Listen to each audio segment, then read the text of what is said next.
What up, guys? It's Eli Moore here, and today I'm going to be talking to you guys about what I think they have changed about Dragon Ball Xenoverse 2 based on versus Dragon Ball Xenoverse, and what I think they should change. So, first things first, the graphics are on point. I'm not even gonna lie. The graphics are truly nice in Dragon Ball Xenoverse 2. They're not that much different, but you can tell that there have been some slight improvements, like the lighting and the designs. Like this, have you look at the cutscenes? The cutscenes in Dragon Ball Xenoverse 2 look so nice. Like the cutscene with Bardock and Frieza, as well as the cutscene with Trunks and Gohan. The graphics are amazing compared to Dragon Ball Xenoverse, and I am really happy that they changed that for this game. But then again, this game has been in development for 2 years, I'm guessing, because Dragon Ball Xenoverse was released in 2015, and by December of 2014 they had already had an open beta and the game was already introduced time and time again. So I think that this game, the graphics are going to be really nice. So let's get to some things that I believe they should change, I think that they should change in Dragon Ball Xenoverse 2. First of all, the races. The races in Dragon Ball Xenoverse are so unfair, because you had the Saiyan race, who had like 4 transformations. They had Super Saiyan, they had Super Saiyan 2, and they had Super Vegeta and Super Vegeta 2, and each transformation was stronger than the next. Like, okay, my thing is I did like, though, how you had an option of either getting Super Saiyan, Super plus Super Saiyan 2, or you could get Super Vegeta plus Super Vegeta 2, which it's cool. But for people who got all 4, made you ridiculously overpowered against any other race, especially if you have Super Vegeta 2. Because Super Vegeta 2 was the strongest transformation in that entire game. Like, it was. It was even stronger than Super Saiyan 2. Which I'm just like, well, then, I hope that they changed the spam for that game, because that got really irritating. And I'm sitting here like, that is so annoying. Like, it really is. And I'm just like, how am I supposed to enjoy this game when somebody keeps spamming the Saiyan transformation, using it over and over again, and spamming their ultimate, whether that be Super Kamehameha, Perfect Kamehameha, whatever it may be, they're doing it over and over again, and I have no room to attack, because I never ever got accustomed to fighting that, because every time I would go online to fight somebody, that person had a different way of countering the way that I knew how to counter a Super Saiyan spammer. Just like this person over here knew how to counter it. Just like this person over here knew how to counter it. So over time, I'm just like, forget it. I'm not playing online anymore. Because everybody chose the Saiyans. So I'm just like, well, I mean, I don't know what to do. So what I think they should do for Dragon Ball Xenoverse 2, in order to make that game perfect for people who do choose the Saiyan race and fight against the Saiyan race, is I believe that they should give you Super Saiyan, Super Saiyan 2, potentially Super Saiyan 3, but I highly doubt that, Super Saiyan 1, 2, Super Saiyan God, and Super Saiyan God Blue. Because, and this is how I think it should work. Instead of having to buy the skills, which made me slightly irritated, in this game, for every single race, there should be a skill tree. A skill tree, like, similar to how Dragon Ball Online had a skill tree. every time you buy a particular skill, that skill leads to another skill, leads to another skill, so on and so forth. So I believe that level 20, you should get Super Saiyan, right? Because I think that they should, because I think there have to be 4 forms that they give the Saiyan race. And you split these forms out every 20 levels in order to be fair. Because I think that, actually, scratch that. So I think you should split every 20 for Super Saiyan, Super Saiyan 2, Super Saiyan God. Because I think that the level cap should be 100. And I think that once you reach level 20, you get Super Saiyan. Once you reach level 40, you get Super Saiyan 2. Once you reach level 60, you get Super Saiyan God. But then, since Super Saiyan God Blue is the strongest transformation in all of Dragon Ball, you should have to train and grind and play as much as you can in order to get that transformation. So I believe that you should have to grind until you reach level 75, 80, 85, 90, somewhere around that margin, because I don't think it's just, I think that should be earned. I think that should be like, that should take you time in order to get that transformation. It should be a difficult transformation to earn. It shouldn't be nearly as easy as the rest of these transformations. It should be difficult to earn. I really believe it should be one of the hardest transformations to earn. And I think that when you do turn Super Saiyan God, to stop the spam, it drains everything. Your stamina, your ki, it can even take away some of your health if they want to do that, because I believe that. And also, once you turn Super Saiyan, you can only use your ultimate two times, because I hated when people many people did, when you turn into a Super Saiyan and you just spam your ultimate over and over and over and over again. You should not have an unlimited ultimate. You should just have a health bonus, a ki bonus, an attack bonus, a defense bonus, and a stamina bonus. I believe that would be the best way to approach that. Now, for forms like Super Saiyan God and Super Saiyan Blue, because I think that for Super Saiyan 1 and 2, that should raise your stats about 10, 20%. I think for Super Saiyan God, Super Saiyan Blue, it should raise a good 50, 60%, because you're transforming to a god. So I think that should really make a huge deal in your strength, but not to the point where people are constantly spamming and it's becoming irritating when people are playing online, because you can't stop spammers, but I think that this should be a way that people could, that Bandi and Dimps can kind of counter that and lower it in a sense. So I think that's what they should do for the Saiyan race. Now for the Namek race, because I think for this game they should just introduce a god class for every single race. Well, at least try to implement that god class for the races that have a god-like transformation. So I think for the Namek race, you should have the Giant Namekian and you should have the God Namekian.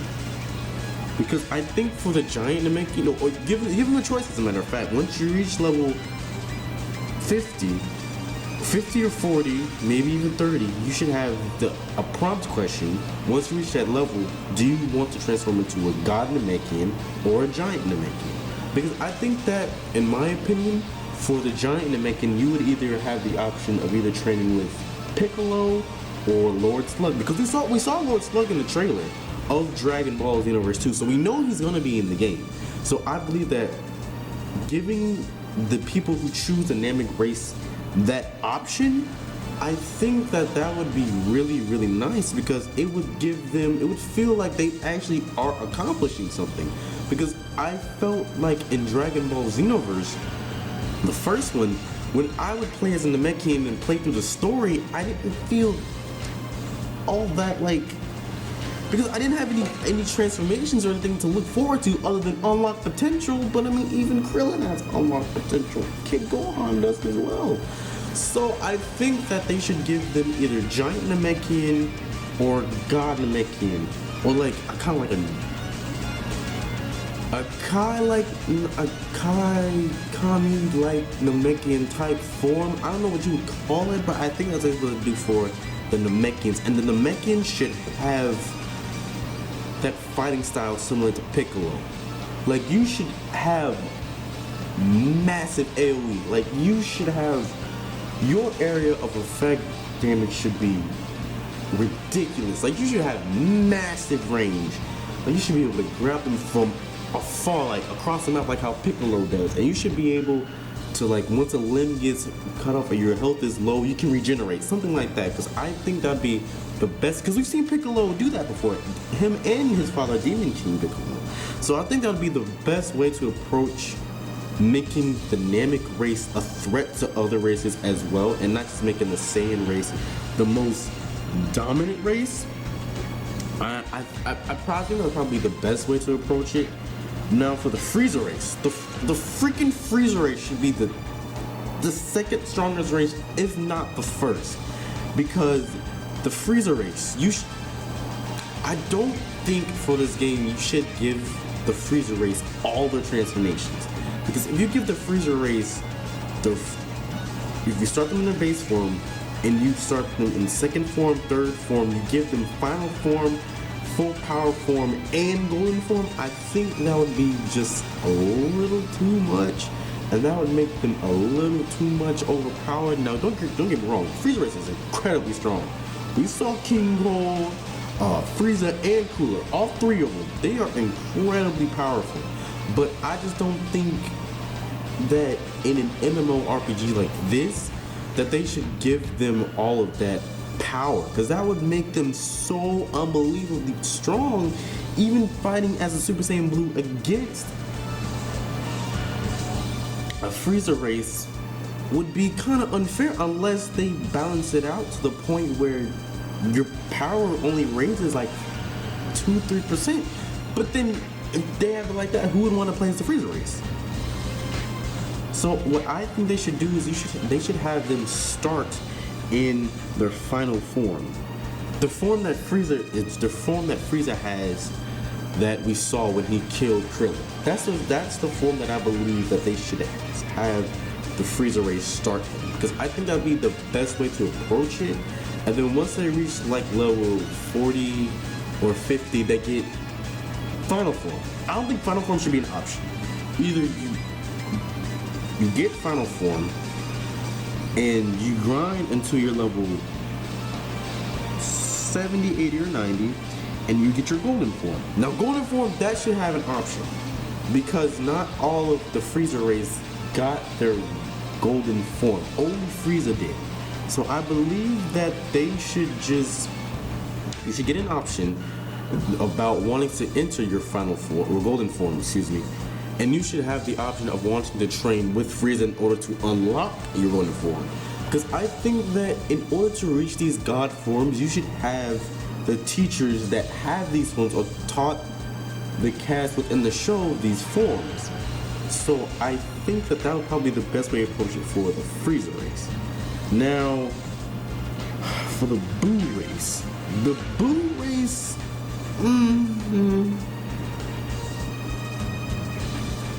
I think that you should start in the Fat Boo stage. I think that would be the best thing to do, because for both female, for male. For the male, start them in the Fat Boo race, and for the female, start them as Super. I think for the female that you just have them similar to how they were in Dragon Ball Xenoverse, because we never actually really saw a female Boo, so I think you should just have them start in like that kid Super Boo type form, where they're not too muscular. So, but for the males, I think you should start them in the Fat Boo stage, and have the Fat Boo stage, because for them, you should give them the Super Boo form and the Kid Boo form, but split them up 40 levels apart. Once you reach level 40, you get the prompt to become Super Boo. You get the prompt in order to become Super Boo, because Fat Boo, he didn't become, he became, I'm gonna say this. Because we saw Fat Boo was also fighting Kid Boo, but that was a good Boo. So it should really depend on what your morality is with your character that you get approached with this question. Both questions actually, either Super Boo or Kid Boo. I think that'd probably be the best way to do that, because then that would make people who play as a Boo race, same thing with the Namekian race, feel accomplished in a way, you know? Because it would make them feel like they have a transformation that can compete with other races. I think that'd probably be the best way to approach it with the Boo race. Now, those 4 races I think would be probably the most played with races, because from what I remember, nobody really played with the Earthling races at all. With the Earthling race at all. Because really, when you think about it, who want to play it as a Krillin or a Yamcha or a Tien or a Videl? Nobody. So I think that for the Earthling race, instead of having an Earthling race, you can have an Android race. Because for the Android race, I think that what they should do is you should have 2 different options. Like when you're getting ready to create an Android, you can have 2 different options. Either you could create an Android like Cell, or create an Android similar to 17 or 18 or 20, Dr. Gero. So, but the way that you could split these races apart, because they both have the ability of absorption. So I think that the way you could split these races apart is have the Cell race, like he does in the show, have Saiyan DNA. Which would be nice, because I think that for the Cell race, because Cell has his base form, he has a second form, he has perfect, and he has super perfect. So I believe that what you should do is, since Cell has 4 transformations, you should split those all up into 20 different levels. You should have the first race, for the first transformation, level 20. The second transformation, level 40. And third transformation, level 60. And then Super Perfect Cell, level 80. And I believe that once you reach level 80, you should get some Saiyan Ultimate, because Cell did have the perfect Kamehameha when he was Super Perfect Cell. So he should, since he has DNA, Saiyan DNA, you should give them some sort of Saiyan Ultimate that one of the Saiyans, any of the Saiyans, it doesn't mean just Goku, Vegeta, or Gohan, any of the Saiyans have within the show. Whether it be King Vegeta, Broly, any of these Saiyans. I think that'd be really, really nice. And that would make the Android, part of the Android race, almost kind of sort of balanced, because I think that'd be the best way to give them a transformation. But on the flip side of that, you also have the humanoid androids like 17, 18, and Gero, who don't particularly have the transformations, but they kind of do, because we have seen Super 17, which he fused from his version, now is from Hell. So I don't entirely know how they would do that, because fusing with another player in the game could go, and I don't know what they would do. I really, really don't. So just like I don't really fully know how they would have the Cell race transform, because like what happened in the show, Cell absorbed 17 and 18 in order to become Perfect Cell. Therefore, I think they should have the Android Cell race start in the perfect form. I don't know. We'll see how that one would go. But for the humanoid-like androids, I think that